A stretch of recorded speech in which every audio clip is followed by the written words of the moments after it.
Hora do quadro que trata das questões jurídicas do meio rural, o direito agrário.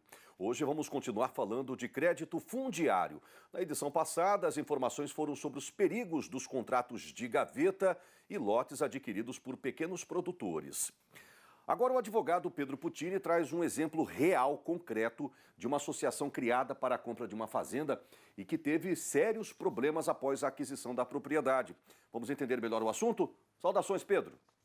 Saudações, mais uma vez, bem-vindos ao nosso Direito Agrário. Como na edição passada a gente começou a falar um pouco sobre a Política Nacional de Crédito Fundiário, PNCF, o Programa Terra Brasil, aquele crédito utilizado na compra de propriedades rurais, né, como uma forma de auxílio para aqueles que não têm acesso à terra ou que têm interesse de adquirir mais terras e não têm o recurso financeiro. Né? Aqui, na edição passada, nós demos alguns recados importantes aqui sobre a forma correta de fazer a transferência desse imóvel para o nome do beneficiário, né? Se a UTE demora, a possibilidade de ajuizar uma ação.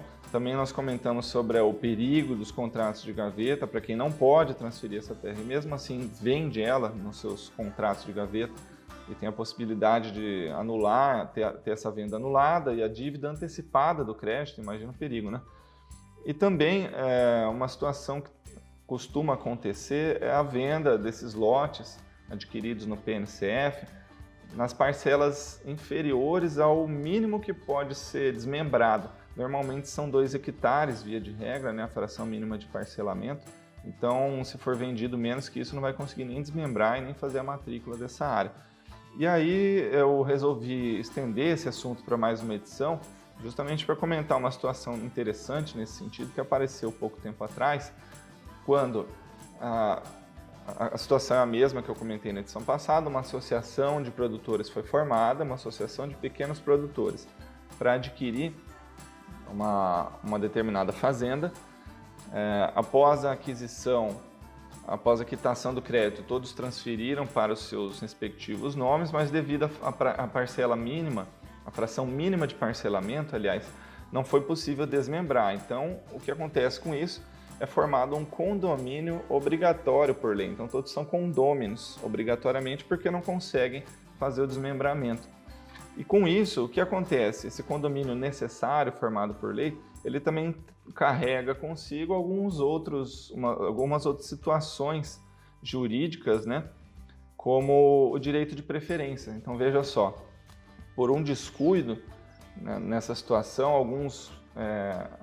alguns associados que deixaram de ser associados passaram a ser condôminos. Alguns condôminos passaram a vender os seus lotes sem oferecer o direito de preferência desses lotes para os demais vizinhos. E com isso, aquele que tinha a condição de comprar e não teve o seu direito de preferência resguardado, ele acabou entrando com uma ação de preferência, depositando o valor da compra em juízo para poder anular a venda para aquela pessoa que comprou e não é condômino necessário, né? E poder comprar essa parcela, esse lote, certo? Então veja que situação interessante também ligada a essa política nacional de crédito fundiário.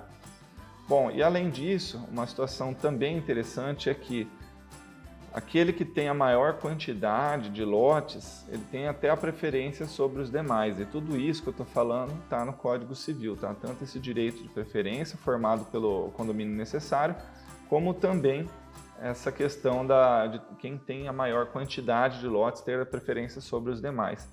Então, muito cuidado, não só, né, de toda forma a gente orienta para aqueles que vão obter o crédito fundiário, para adquirir uma propriedade rural, que procure uma assistência técnica, né, uma ATER credenciada para formalizar o projeto, né, junto com que vai ser encaminhado à unidade estadual, a UTE, né, junto com todos os documentos exigidos e até as despesas de cartório, de referenciamento vão ser custeadas por esse crédito. Tá? Então é interessante que procurem assistência técnica competente. E, aliás, tudo isso pode ser feito pelas vias digitais também, viu? Todo o acesso a esse crédito fundiário atualmente pode ser feito sem a necessidade da impressão de toda a papelada, né? Então, por isso, procure a informação junto a assistências técnicas, ou o sindicato rural mais próximo, ou os bancos que fornecem essa linha de crédito, né? E muito cuidado, confira toda a documentação da propriedade rural que está sendo adquirida, para que não venha essa propriedade rural junto com passivos ocultos, né? Ou seja, aqueles danos ambientais, outras dívidas, enfim. Então são algumas recomendações em 2 edições aí que nós falamos sobre a Política Nacional de Crédito Fundiário. Saudações e até a próxima. Fique atento aí, tá bom, pessoal?